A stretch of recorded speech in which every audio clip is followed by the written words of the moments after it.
Ya, kalau kita lihat memang di September ini lebih ditekankan kepada di faktor eksternal ya, di mana kita lihat memang, pertama oleh, bagaimana dari pernyataan The Fed ya, yang memang nyatakan bahwa ada potensi untuk kenaikan suku bunga sekali lagi ya, di akhir tahun 2023.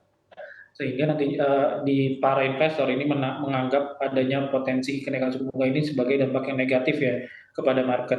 Nah, berikutnya juga adanya kenaikan dari, ataupun juga pelemahan dari rupiah ya, di mana rupiah kita sudah, melemah cukup, dalam gitu ya, sehingga ini juga akan, berdampak kepada, industri dan juga bisnis-bisnis yang ada di Indonesia. Nah, jadi memang di September itu tekanannya lebih kepada di eksternal. Dan kalau kita lihat untuk penguatan IHSG DRI ini memang lebih diapresiasi bagaimana dengan rilis data inflasi dan juga PMI manufacturing yang memang hari ini cukup bagus ya untuk datanya. Kalau kita lihat dari inflasi hanya sekitar 2,28% ya year on year-nya. Lalu kalau untuk di manufakturnya 0,19%. Hal ini memang menandakan bahwa untuk di inflasi Indonesia ini masih cukup terjaga ya oleh pemerintah, sehingga memang dengan melandainya inflasi ini membawa dampak positif sebenarnya untuk bagaimana market ke depan. Dan bahkan untuk kebijakan suku bunga Bank Indonesia ini juga diperkirakan juga masih akan tetap stabil di level 5,75%. Dan kami melihat memang ini juga salah satu sentimen positifnya dari eksternal ya untuk hari ini, di mana data PMI manufacturing Cina ini juga cukup positif, ada di level ekspansifnya ya, 50,2 poin. Hal ini memang menjadi katalis positif karena dari beberapa bulan sebelumnya ini masih berada di bawah level 50, artinya memang ada pertumbuhan walaupun masih lambat ya di Cina. Karena kita tahu di Cina sendiri merupakan mitra dagang yang cukup besar ya untuk Indonesia. Jadi kalau di Cina ini sudah mulai kembali pulih perlahan untuk ekonominya, ini sebenarnya juga akan berdampak positif kepada market di Indonesia karena memang kita adalah mitra dagang yang cukup besar untuk Cina. Ya, Mas Akil, sementara itu kepiawaian pemerintah ini menjaga kestabilan inflasi dan juga level PMI. Ini apakah cukup membuat keyakinan diri para investor dan bisa mendorong masa depan ekonomi di tanah air nih, Mas Akil? Ya, tentu ya. Kita lihat memang kalau sekarang melihat apa yang terjadi di global ya, apalagi kita lihat dari Amerika Serikat, di mana mereka saat ini memang sedang memerangi daripada inflasi yang tinggi ya, akibat kenaikan dari harga komoditas di beberapa tahun kebelakangan. Jadi dengan adanya inflasi yang tinggi di Amerika Serikat, ini membuat ekonominya ini cukup melambat dan juga untuk pada suku bunga kembali dinaikkan untuk kembali menstabilkan dari perekonomian di Amerika Serikat.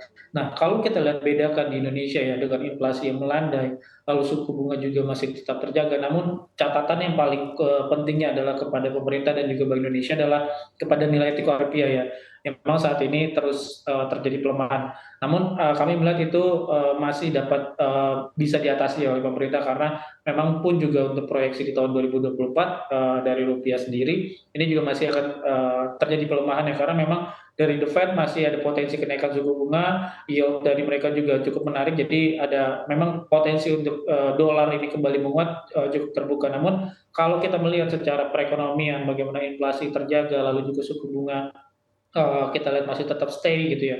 Bahkan kalau ada potensi ada penurunan suku bunga di tahun 2024 itu juga akan menjadi sentimen yang sangat positif untuk market di tahun 2024. Jadi memang kami melihatnya bahwa dengan data inflasi ini pun juga nanti sampai akhir tahun 2023 masih tetap terjaga berada di level 3%-an ya, atau di bawah level 3%, seperti itu.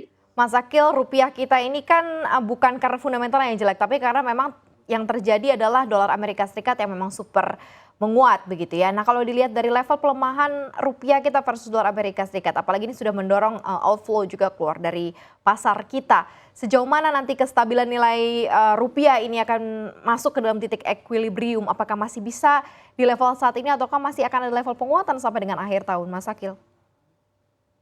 Ya, kami melihat bahkan untuk di rupiah sendiri masih ada potensi untuk kembali terjadi pelemahan. Bahkan Mhm. kami melihatnya di akhir tahun 2023-nya, ini bisa saja menuju ke level 15.800 ya untuk target kami. Jadi di tahun 2023 akhir potensi untuk kembali terjadi pelemahan itu masih cukup terbuka karena tadi ya dari The Fed ada potensi kenaikan suku bunga satu kali lagi, dan hal ini memang mendorong bahwa rupiah akan kembali terdepresiasi bahkan ke level 15.800 seperti itu. Mhm. Sektor energi kita perhatikan ini melemah cukup signifikan. Apakah didasari sentimen masih volatilnya harga batu bara?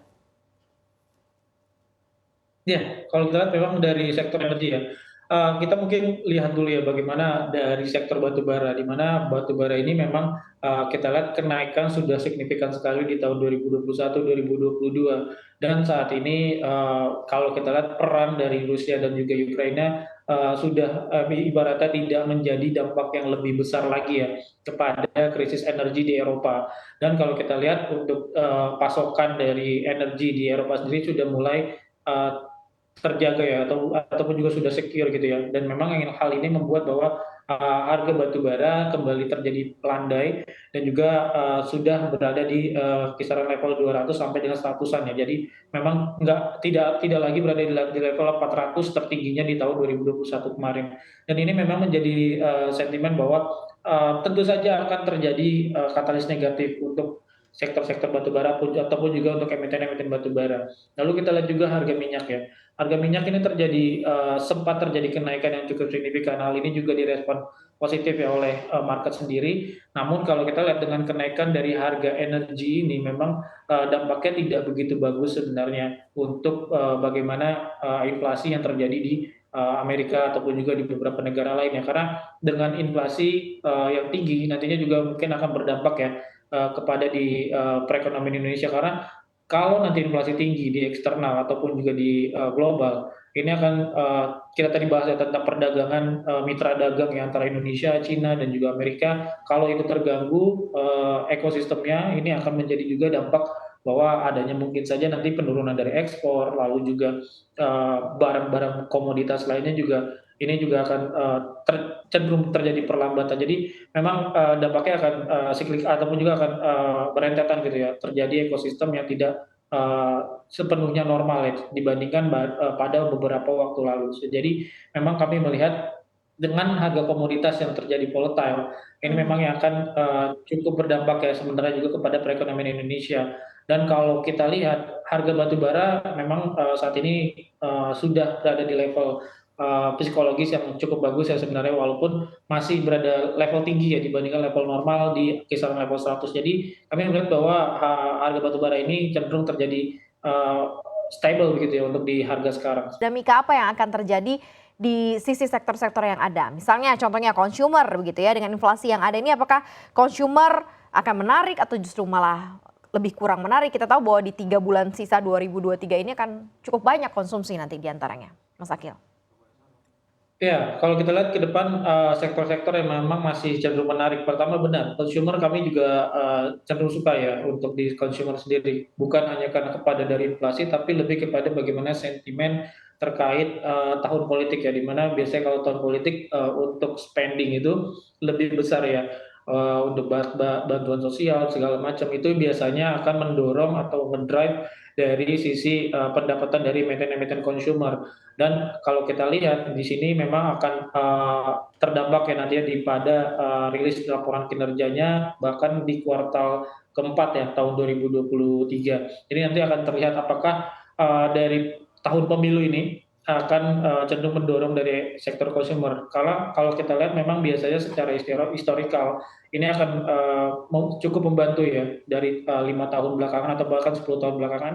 Biasanya, untuk, penjualan dari emiten-emiten consumer ini, cukup positif ketika masuk tahun pemilu. Lalu yang kedua, basic ya, untuk di sektor basic industry. Kita lihat memang saat ini yang paling sangat digencarkan oleh, pemerintah adalah terkait dengan renewable energy ya. Untuk, industri hijau ini juga saat ini sedang digalakkan oleh pemerintah, terutama untuk di basis nikel.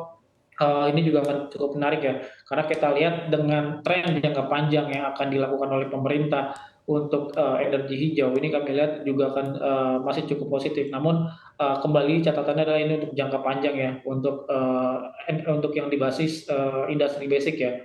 Lalu yang terakhir untuk di indeks energi ya, kenapa kami lihat untuk di indeks energi, satu itu adalah pada, suplai minyak mentah yang memang masih terbatas ya. Sehingga kami lebih concern kepada untuk emiten-emiten berbasis, oil and gas ya. Dan kalau kita lihat memang beberapa waktu lalu untuk kenaikan dari harga minyak mentah terjadi kenaikan cukup signifikan dan itu juga direspon positif oleh market, kenaikan dari harga saham untuk di emiten-emiten berbasis minyak mentah ya. Sehingga kami melihat ada masih ruang ya dari kenaikan harga minyak mentah tersebut dan tentu tentu akan menjadi pendorong dari kinerja keuangan di kuartal 4 tahun 2023 nanti ya. Jadi memang ketiga sektor tersebut yang bisa dicermati oleh para investor. Mas Akil, performa IHSG di bulan September terkoreksi tipis saja. Ini merupakan suatu hal yang cukup anomali karena ada September Effect di mana biasanya justru saham-saham terkoreksi cukup dalam di bulan September. Anda melihat hal ini seperti apa dan bagaimana proyeksi Anda di bulan Oktober? Ya, kalau kita lihat untuk di September ya, tadi sempat kita bahas bahwa sebenarnya di September lebih banyak didorong oleh pihak ataupun juga dari sentimen eksternal. Kita tadi bahas tentang bagaimana kebijakan The Fed yang memang ada potensi untuk kenaikan suku bunga di akhir tahun. Lalu juga kita lihat adanya perlambatan ya dari ekonomi Cina di 4 bulan belakangan kemarin, sehingga memang ini yang mendorong bahwa ternyata dari ekonomi Cina ini belum sepenuhnya pulih gitu ya.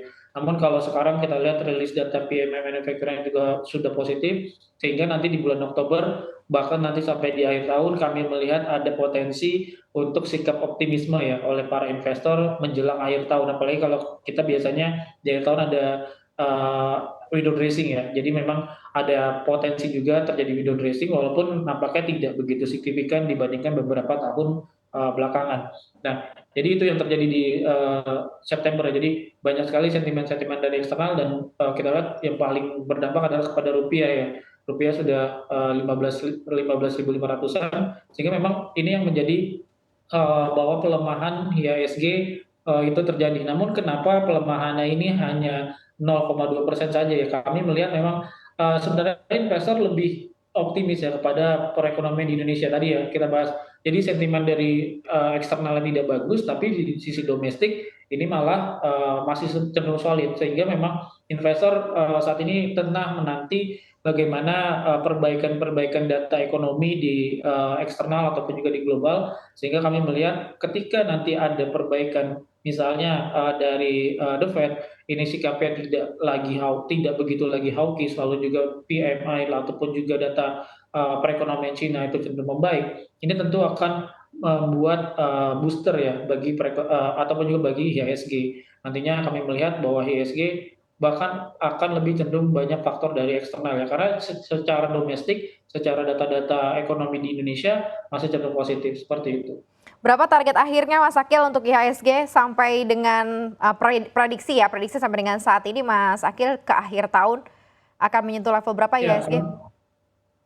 Ya, kami dari Badan Sekuritas memang memproyeksikan untuk IHSG sampai dengan akhir tahun itu di 7250 ya. Jadi masih ada potensi ruang kembali ya. Kalau kita lihat saat ini penutupan di 6.900-an sehingga ke 7260 itu 7250 itu masih sangat possible ya untuk IHSG. Apalagi tadi kita bahas ya ekonomi domestik sebenarnya masih cukup bagus dan kalau tinggal eksternal aja nih kalau memang eksternalnya cukup bisa membuat ataupun juga mendongkrak dari perekonomian di Indonesia, kenapa tidak mungkin ya untuk IHSG menuju ke level 7250 seperti itu.